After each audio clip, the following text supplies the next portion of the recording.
केरला के college of veterinary and animal sciences के student Siddharthan JS ने 18 फरवरी 2024 को सुसाइड कर लिया। यूजीसी के लेटेस्ट डाटा के अनुसार 1 जनवरी 2023 से 28 अप्रैल 2024 के बीच भारत में 1240 एलिज्ड रैगिंग केसेज रिपोर्ट किए गए हैं, जो हालांकि कम नहीं है। पर इतने बड़े भारत देश में आपको यह आंकड़ा शायद छोटा सा लगा होगा। पर क्या 2023-24 के सेशन में सिर्फ 1240 स्टूडेंट के साथ ही रैगिंग हुई है या इससे कहीं अधिक? और हुई तो क्यों हुई? इसका हमारे समाज पर क्या प्रभाव पड़ता है? इन सभी सवालों के जवाब आपको आगे वीडियो में मिलेंगे। रात के बज रहे हैं 11:15। यहाँ पे आए फ्रेशर्स की रैग लेने, ठीक है?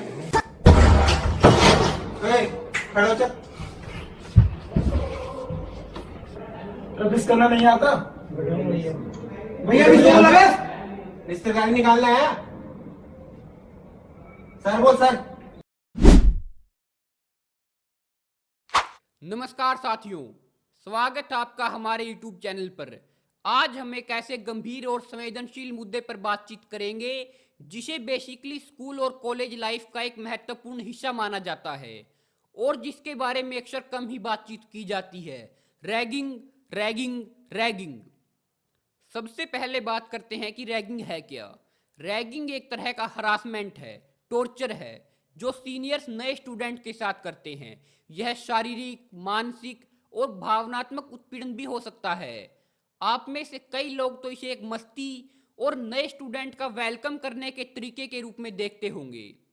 लेकिन क्या आप जानते हैं कि रैगिंग सिर्फ मजाक तक ही सीमित नहीं रहती। इसका प्रभाव बहुत ही खतरनाक और गंभीर हो सकता है और ज़्यादातर ऐसा ही होता है। रैगिंग के प्रभाव के बारे में हम वीडियो में आगे खुलकर बातचीत करेंगे, लेकिन उससे पहले यह जान लेते हैं कि रैगिंग की शुरुआत कहाँ से और कैसे हुई। रैगिंग सिर्फ भारत में ही नहीं बल्कि दुनिया के अनेक हिस्सों में फैली एक बुराई है। रैगिंग की शुरुआत 8वीं शताब्दी ईसा पूर्व में ग्रीस में ओलंपिक खेलों के दौरान हुई थी और उस समय इसका मकसद केवल नए खिलाड़ियों में खेल भावना जगाना था। इसके लिए जूनियर खिलाड़ियों को चिढ़ाया और अपमानित किया जाता था। पर धीरे धीरे रैगिंग का विस्तार होता गया और इसे मिलिट्री में भी अपनाया जाने लगा। इसके बाद रैगिंग शिक्षण संस्थानों के छात्रों तक पहुंचने लगी। रैगिंग का स्कूलों और कॉलेजों में पहुंचने में काफ़ी हद तक योगदान उन छात्रों का है जिन्होंने प्रथम विश्व युद्ध में एक सैनिक के रूप में भाग लिया था और युद्ध की समाप्ति के बाद जब वो अपने स्कूल कॉलेज वापस लौटे तो वो सेना की रैगिंग नाम की बुराई को अपने साथ ले गए, जिसे उन्होंने मिलिट्री कैंप में सीखा था। हालांकि सैनिकों के इस नए नियम से कॉलेजों के आम छात्र वाकिफ नहीं थे, इसलिए उनकी और सेना से आए छात्रों की झड़पें होने लगी। पर धीरे धीरे यह बुराई शिक्षा तंत्र में समा ही गई। अगर हम सेना की बात करें तो सेना में आज भी रैगिंग होती है, जिसे वहां रगड़ा कहा जाता है। सेना में जो नए सैनिक शामिल होते हैं उन्हें वहां के पुराने सैनिक या अपने उस्ताद के रगड़े का शिकार होना पड़ता है।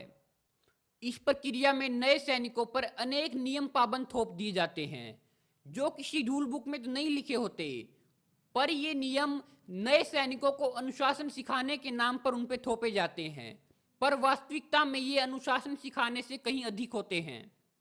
रैगिंग के लिए अलग अलग जगह अलग अलग नाम प्रयोग किए जाते हैं, जैसे chasing, bullying, horse playing, fagging, hazing आदि।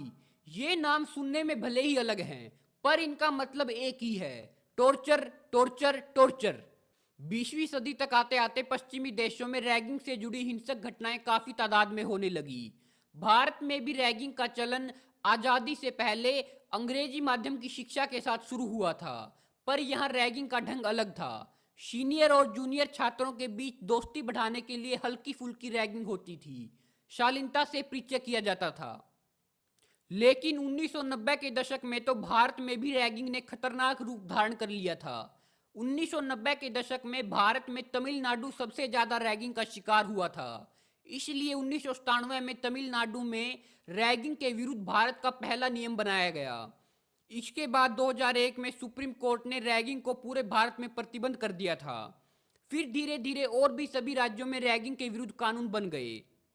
यूजीसी ने भी रैगिंग के खिलाफ सख्त नियम बनाए हैं, जिनमें से कुछ नियम मैं आपको बताता हूँ।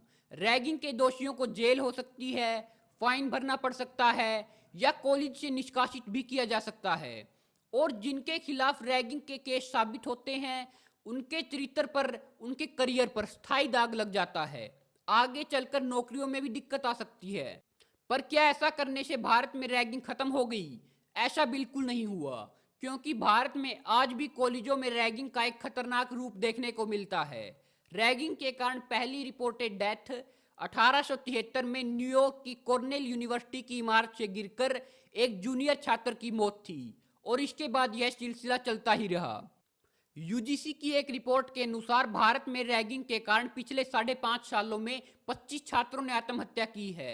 यूजीसी की रैगिंग से रिलेटेड कुछ और रिपोर्टों पर नजर डालने से पहले हम यह जान लेते हैं कि आखिर ये यूजीसी है क्या, जिसका बार बार जिक्र किया जा रहा है।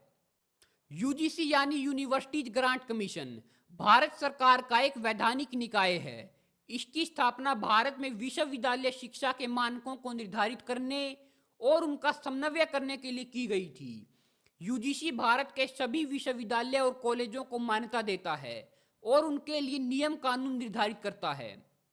यूजीसी के लेटेस्ट डाटा के अनुसार 1 जनवरी 2023 से 28 अप्रैल 2024 के बीच भारत में 1240 एलिज्ड रैगिंग केसेज रिपोर्ट किए गए हैं। 2023-24 के सेशन में 2022-23 से 45% अधिक केस रजिस्टर किए गए हैं और इसी तरह 2022-23 के सेशन में 2021-22 से 47% अधिक केस रजिस्टर किए गए थे। यूजीसी की एक रिपोर्ट के अनुसार भारत में 40% विद्यार्थियों के साथ रैगिंग होती है, पर उनमें से केवल 8.6% इंसिडेंट ही रिपोर्ट किए गए हैं।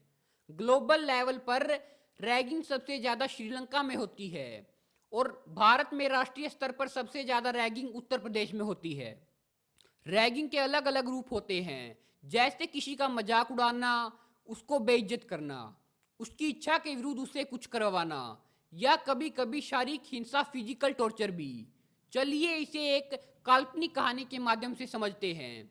इस कहानी में हम 2 कैरेक्टर्स लेकर चलते हैं और दोनों की कहानियों को अलग अलग समझेंगे।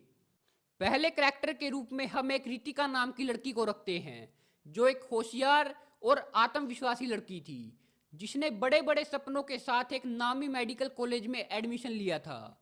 पर पहले ही दिन सीनियर्स उसे इंट्रोडक्शन के लिए बुला लेते हैं। धीरे धीरे ये सिलसिला इंट्रोडक्शन से शुरू होकर इंसल्ट करने तक पहुंच जाता है। एक दिन रितिका से उसके सीनियर्स ने कुछ ऐसा करने को कहा जो उसके आत्मसम्मान और उसकी मर्यादा के खिलाफ था। इससे रितिका इतना डर गई कि उसने क्लासेज अटेंड करना बंद कर दिया, अकेली एकांत में रहने लगी। उसे कॉलेज के नाम से भी नफरत हो गई थी। इससे रितिका की पढ़ाई में तो असर पड़ा ही, पर वह धीरे धीरे डिप्रेशन में चली गई। स्ट्रेस के कारण रितिका बीमार और कमजोर हो गई। कुछ केसेज में तो ऐसा भी हो सकता है कि या तो रितिका सुसाइड कर लेती या कॉलेज छोड़कर भाग जाती, कॉलेज से ड्रॉप आउट ले लेती। और ये केवल अकेली रितिका की कहानी नहीं है, हर साल हजारों लाखों स्टूडेंट को इसी प्रकार के अनुभव से गुजरना पड़ता है, जो हमारे समाज पर एक कलंक है। अब दूसरे कैरेक्टर के रूप में हम एक रोहित नाम के लड़के को रखते हैं, जो पढ़ने में भी होशियार है और अपने आप को हर प्रकार की परिस्थितियों में ढाल सकता है। वह भी अपने बड़े बड़े सपने लेकर एक नामी इंजीनियरिंग कॉलेज में एडमिशन लेता है। उसे भी रितिका की तरह सीनियर पहले ही दिन इंट्रोडक्शन के लिए बुला लेते हैं। धीरे धीरे ये introduction physical torture, mental harassment और मारपिटाई में बदल गया और अब तो उसे जबरदस्ती शराब और सिगरेट भी पिलाई जाने लगी थी। पहले जो रोहित कभी शराब पीने के बारे में सोचता भी नहीं था, अब वह पूरी बोतल मिनटों में खाली कर देता है। सुबह उठते ही अपने दिन की शुरुआत सिगरेट जलाकर करता है। हाँ, उसे कुछ दिन तो सीनियर्स के टॉर्चर और हरासमेंट से स्ट्रेस हुआ, पर अब वह धीरे धीरे इस माहौल में पूरी तरह ढल गया है, एडजस्ट हो गया है। अब आपको लगेगा कि रितिका इस माहौल में एडजस्ट नहीं हो पाई, यह उसकी कमी थी, क्योंकि रोहित तो इन्वायरमेंट के हिसाब से एडजस्ट हो गया। नहीं, उस माहौल में न ढल सकने में रितिका की कोई गलती नहीं थी, क्योंकि रोहित की तरह अपनी मेंटलिटी और उसूलों के साथ कॉम्प्रोमाइज करना बिल्कुल ठीक नहीं है। ऐसी परिस्थितियों में हमें परिस्थितियों का डटकर सामना करना चाहिए। अब बात करते हैं कि रैगिंग के दौरान एग्जैक्टली होता क्या है और इसका हमारे समाज पर क्या प्रभाव पड़ता है। मैं मेडिकल कॉलेज से हूँ समदेश। मैं मेडिकल छोड़ने के मूड में था रैगिंग की वजह से। ओके। मतलब वो नेकेड वेकेड कर दिया उन लोगों ने एकदम फुल। हाँ फुल। ये वाली रैगिंग जब हुई आई वाज क्राइंग। तो मैं पापा को बोलता था अगर ऐसे ही डॉक्टर बनते हैं तो मुझे नहीं बनना।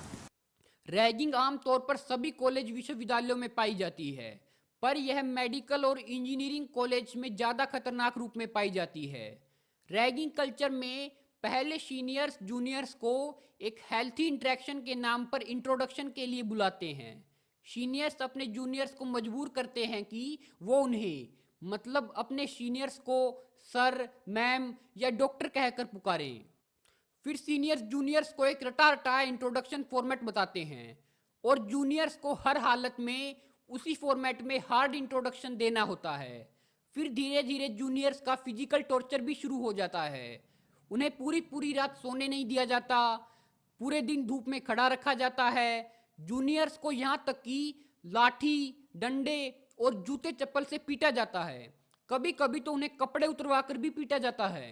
आ गए सारे अंदर, चलो फिर बिना टाइम वेस्ट किए कपड़े उतारो। हाँ हाँ कपड़े उतारो, समझ नहीं आई क्या? जूनियर्स से एक दूसरे को खूब गाली गलौज करवाई जाती है और सीनियर्स भी अनुशासन सिखाने के नाम पर जूनियर्स को खूब गालियां देते हैं। इसके अलावा जूनियर्स को अपनी मर्जी के खिलाफ और भी बहुत सारे टास्क करने पड़ते हैं। सीनियर्स द्वारा दिया गया ड्रेस कोड फॉलो करना पड़ता है। हे लोग, आई एम सॉरी, ये मुझसे जबरदस्ती करवाया गया है। जबरदस्ती?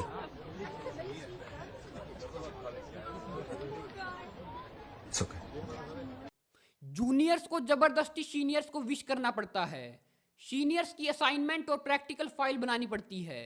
कभी कभी तो सीनियर्स के कपड़े भी धोने पड़ते हैं। स्टूडेंट्स को जबरदस्ती एक दूसरे का झूठा खाना पीना सिखाया जाता है, यूनिटी और इक्वेलिटी के नाम पर। क्या यह सही है? क्या झूठा खाना खाने से, एक बर्तन में पानी पीने से यूनिटी और इक्वेलिटी, एकता और समानता आती है? नहीं, ऐसा बिल्कुल नहीं होता, बल्कि इसका एक बहुत बुरा प्रभाव पड़ता है। स्टूडेंट्स की प्राइवेट लाइफ पब्लिक हो जाती है। जो बच्चे वेजिटेरियन होते हैं वो भी मांस मीट खाने वाले बच्चों के साथ मिलकर नॉन वेजिटेरियन हो जाते हैं। जूनियर्स को सीनियर्स के कहे अनुसार कभी कभी अपनी क्लासेज भी छोड़नी पड़ती है। सीनियर्स जूनियर्स को शराब, सिगरेट व अन्य नशे करने के लिए भी मजबूर करते हैं। जूनियर्स से अपनी बात मनवाने के लिए सीनियर्स के पास एक वर्ल्ड फेमस रटा रटाया डायलॉग होता है कि यहाँ हॉस्टल में, यहाँ कॉलेज में तुम्हारा हमारे अलावा और कौन है? अगर तुम हमारी बात नहीं मानोगे तो तुम्हारी हेल्प कौन करेगा? स्टडी गाइडलाइंस कौन देगा? तुम्हें नोट्स कौन प्रोवाइड करेगा? और अगर हमारी बात नहीं मानी तो तुम्हें बॉयकॉट कर देंगे। इस प्रकार जूनियर सीनियर्स के हर टॉर्चर को अपना लेते हैं। अब आप सोच रहे होंगे कि अगर ये ट्रेंड उन्हें अच्छा नहीं लगता तो ये ट्रेंड वो अपने आने वाले जूनियर्स के साथ क्यों फॉलो करते हैं? ऐसा कभी नहीं होता है कि कोई एक बैच अपने बाद आने वाले बैच के साथ रैगिंग ना करे, क्योंकि उनके सीनियर्स उन्हें पहले ही पका चुके होते हैं कि जो हम तुम्हारे साथ कर रहे हैं वही तुम अपने बाद आने वाले बैच के साथ करना। और होता भी ऐसा ही है। वो स्टूडेंट सोचते हैं कि जब हमारे साथ रैगिंग हुई है तो हम अपने जूनियर्स के साथ रैगिंग क्यों ना करें, और ये ट्रेंड ऐसे ही चलता रहता है। ये तो थी वो बातें जो हमें दिखाई नहीं देती हैं। अब बात करते हैं कि रैगिंग का हमारे समाज पर लॉन्ग टाइम प्रभाव क्या पड़ता है। रैगिंग हमारे समाज की सभी बुराइयों की जड़ है, क्योंकि रैगिंग कल्चर के कारण कॉलेज और विश्वविद्यालयों के स्टूडेंट्स समाज की सभी बुराइयों से अनजान होते हुए भी उन्हें अपना लेते हैं।